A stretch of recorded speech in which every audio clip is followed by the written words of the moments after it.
Hello and welcome to another KCM video. Today I'm here to talk about our November tasting that's happening on the 11th. We will be doing a tasting of 5 different Kilchoman whiskeys. Kilchoman is a distillery in Iowa. It's actually the youngest distillery that has bottles on the shelf today for purchase. That's kind of how I would frame that up. Because there is another distillery out there. There are actually a few that have been built and are standing by for production, but there's one that's actually distilling today that was established last year. It actually started distilling pretty close to this time last year. So it's unfair to say they're the youngest distillery, but they're the youngest distillery with an established product line in Iowa. With that said, I wanted to take some time to talk about this tasting, what it's going to entail, and some of the challenges that it presents. For starters, Kilchoman, as featured here. Kilchoman offers a range of primarily peated whiskeys, and when I say primarily, what I mean is entirely. Every whiskey that I know of that they produce has peated barley from either the Port Ellen malting company and their own in-house production. I was inspired to do this tasting because Kilchoman has a range of what they call 100% Islay, as you can see here. This is totally vertically integrated production of whiskey, which means from growing the barley to bottling the whiskey, everything happens under Kilchoman's roof, which I think is a really novel idea. It's not very common anymore because, a lot of things like malting production and things like that are done, from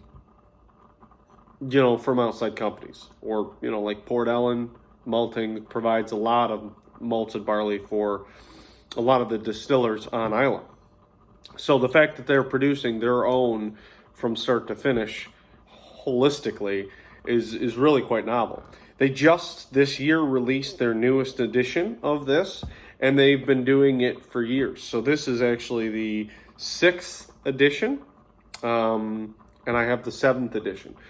My initial thought was that I would go through and I would get as many of them as I could, 6th, 7th, 8th, and 9th, and try to have that tasting represented that way.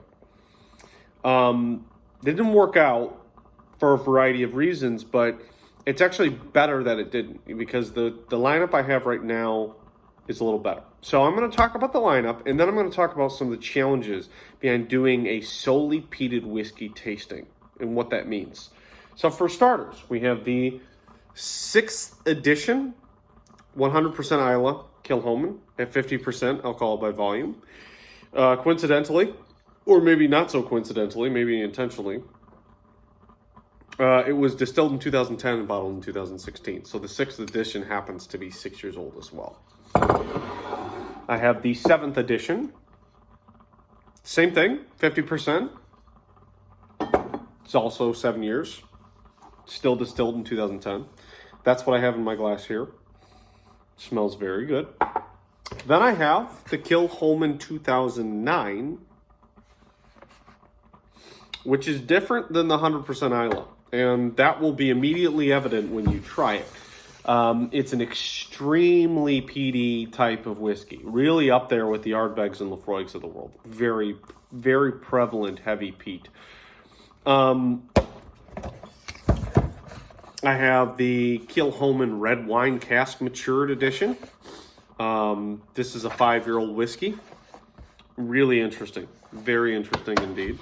And probably the one I find the most compelling is the Kilchoman Port Cask Edition, 2018. So it's the 2018 edition because they've actually done 2 Port Cask Matured whiskeys.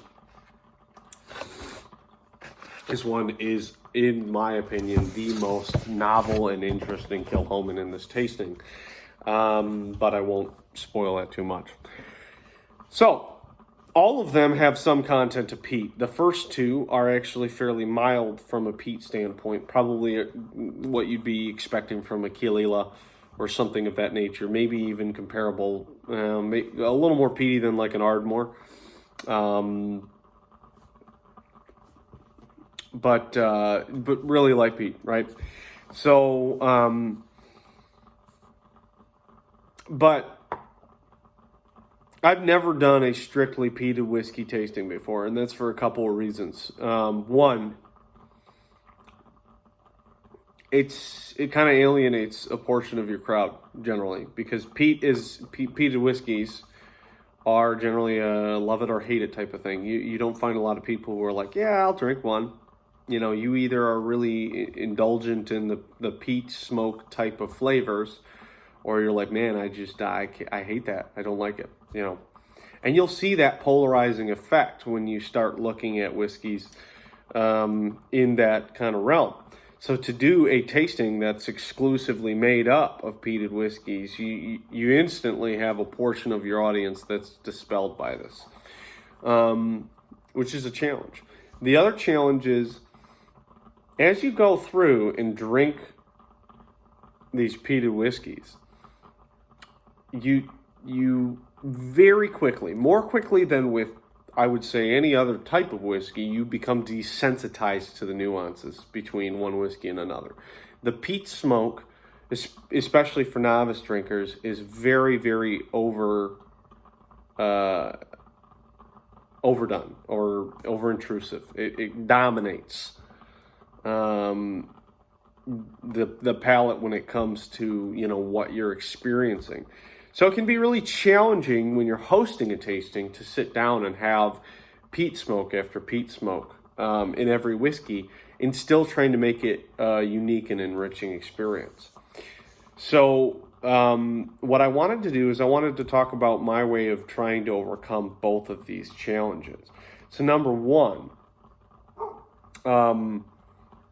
my approach with a peated whiskey tasting. Now, my core audience, I think none of them are really adverse to peated whiskey, so that helps me. And it's partially because I've spent years getting people more familiar and open-minded to them. But I do have a number of people who will be coming to their first whiskey tasting ever, which is not an ideal situation to have a fully peated whiskey tasting. So what I'm going to do, I think, is I'm going to have a set of whiskeys, 3, let's say, that are far less, are not peated at all, and I'm going to have them in the background, and I'm not going to pour those whiskeys for the primary audience. After the first whiskey, I will invite people to let me know if they're completely turned off by the peat smoke and if they want to keep going. Luckily, with the first two, I have enough of a kind of starter peat character that I can do this, and if people are really put off by that, then I know that as I progress through the tasting, it's just going to get worse and worse for them. My only saving grace is if I have these other whiskeys available. Not that I'm pouring all the whiskeys for everybody, but I can actually alternate to a milder tasting for those folks while keeping the primary path for the people who are interested or compelled by the peated stuff. And that's kind of a good strategy to keep people engaged, because the last thing you want is for people's brains to shut off at the first whiskey, and then, you know, that there's nothing positive at the end of the day. If people don't enjoy the whiskey at all, not a Scotch drinker, not a single malt drinker, don't like drinking stuff neat, there's nothing you can do about that. You're going to lose that audience one way or another.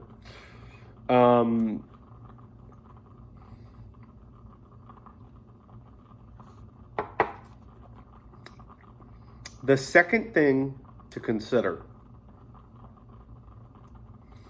is, we talked about desensitization. Most of these whiskeys, and a lot of peated whiskeys out there, for whatever well, I think the reason's fairly evident, but when you're trying to get that peat experience, distillers generally keep the whiskeys younger, because the peat fades away as the whiskey ages, and they keep the proofs high, which is amazing. high proof peated whiskey is just a beautiful thing. So 4 out of the 5 whiskeys in this tasting are actually at 50% alcohol by volume, and good on Kilchoman for that. I think that's really fantastic. The problem is, at 50% alcohol by volume, your palate's being desensitized on 2 different levels. 1, because of the peat, and 2, because the alcohol is numbing your palate. So, whenever you're hosting or participating in a tasting where you have a rapid sequence of whiskey after whiskey, not only is it important not to pour too tall, somebody can always go back and try a peated whiskey. You know, if they like one particularly or they found it intriguing, you can always have them go back and try it. You know, and especially at no cost, that gives them the best experience. But the other thing is, I'm not very strict when it comes to adding water to whiskey. It's always a suggestion. Please make sure to try and add water when you're tasting this whiskey. It's kind of a good way of keeping people reminded. But I don't sit there and enforce it. I don't tell people they have to. With an Islay whiskey tasting or with a peated whiskey tasting, it really is important, if you want to be able to make it through the whole tasting, that as soon as you try it without water, you start being somewhat liberal with it. And remember, most of these whiskeys are young. Most of these whiskeys are 4 to 8 years old. I think the oldest whiskey in this tasting is 8 years old. And that offers you the unique advantage that the whiskey will tend to hold up better to water. You don't want to drown the whiskey, of course, but you also, even if you kind of temper the whiskey down, you're still going to get those other flavors in the whiskey outside the peat. You could get peat anytime you want. You don't need to try ultra hard to get the peat.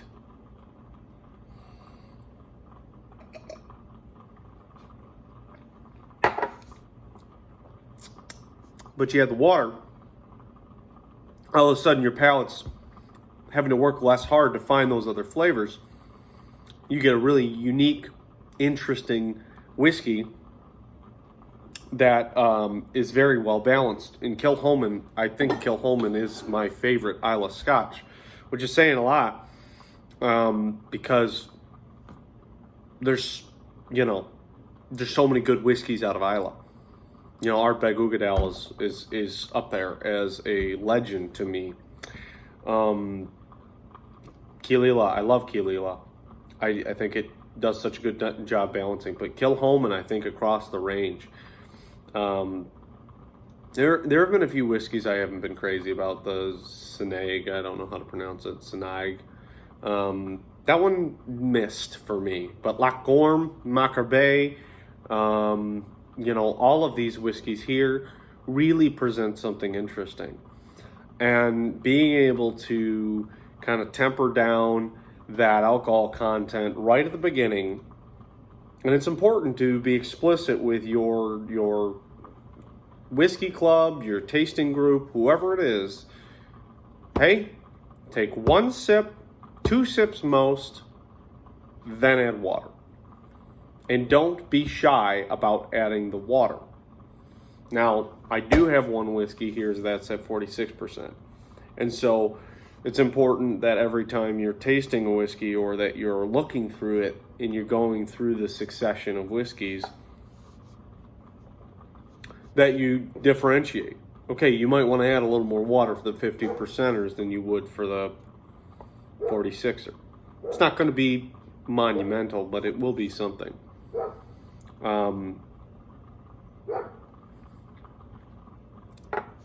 I always tell people at tastings, I'd rather you drown the whiskey than keep it too strong, because you can always pour another glass.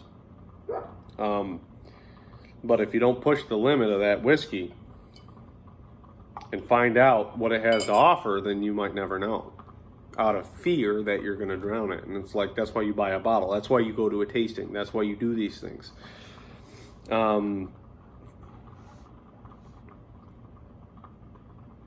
So those are some of my thoughts. Pour light, be quick to add water, Have alternatives available. And I think you can have a very successful peated whiskey tasting. And what you don't want is you don't want to get to the end of that tasting and only be tasting peat.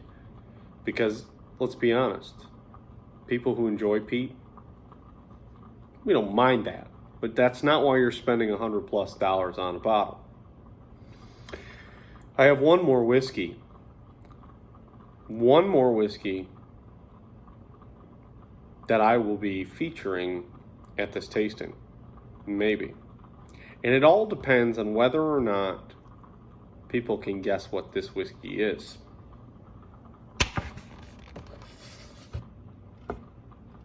And if you actually watched this far into the video, you'll know. Canister happens to be a bitch to open.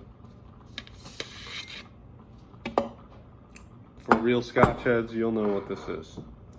This is Octomore. I thought there would be nothing more appropriate than to have a bottle of Octomore at a exclusively peated Scotch tasting. Goes like that. This is 8.1 at 167 ppm. Very excited about this, but this is more of a birthday present for myself. So in order for the whiskey tasting group to access this, they're going to need to be able to guess what this bottle is under a little cloak. The only way they'll know is if they watch this video. With that said, this is Kay from KCM. I hope you enjoyed. If you have any suggestions or thoughts on how to host and execute a perfect peated Islay Scotch whiskey tasting, let me know in the comments. And I wouldn't be a true YouTuber if I didn't say like, comment, subscribe, or something like that. And yes, I do look like a homeless person, but it's fall, it's November, and so I have an excuse. Cheers. And we hope to see you if you're in Southwest Michigan. We hope to see you at the KCM tasting. And we'll talk to you next time.